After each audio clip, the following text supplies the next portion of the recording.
வணக்கம் நண்பர்களே, மீண்டும் சந்திப்பது மகிழ்ச்சி. இந்த பதிவில் என்னென்னா, எங்கள் மாமரம் பூக்கள் பூக்க ஆரம்பிச்சிருக்கு. அரும்பு வச்சு போன சீசனுக்கு பூத்துச்சு போன வருஷமும். ஆனால் ஒரு காய் தான், ஒரே ஒரு காய் வச்சுது.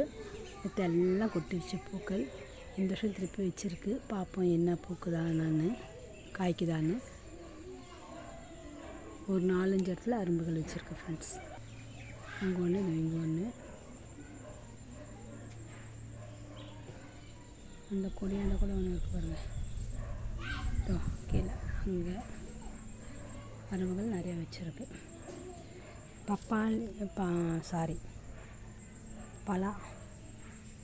பலாப்பழம் சாப்பிட்டு போட்ட கொட்டை செடி வந்திருக்கு. ஏற்கனவே ஒரு செடி வந்தது. இது வீட்டுக்கு ஆகாதுன்னு சொல்லிட்டு எடுத்து போட சொன்னாங்கன்னு எடுத்து போட்டேன். அது கொஞ்சம் நல்லாவே வளர்ந்துருந்து ஃப்ரெண்ட்ஸ். எடுத்து போட்டேன். ஏன்னு தெரில, பலா செடி வீட்டில் வைக்கலாமா வைக்கக்கூடாதான்னு தெரியல, சொல்லுங்கள். இங்கே ஒரு மாங்கன்று வந்துட்டுருக்கு. இது யாருக்குன்னா கொடுத்துடலாம், ஸ்கூலில் கொண்டு போய் டொனேட் பண்ணிடலான்னு பார்த்துட்ருக்கேன். நாவல் மர கன்றும் மாங்கன்னும் கொண்டு போய் ஸ்கூலில் டொனேட் பண்ணலான்னு நினச்சிட்டுருக்கேன்.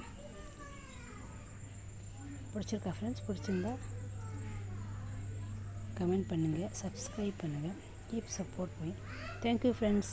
வாழ்க வளர்க.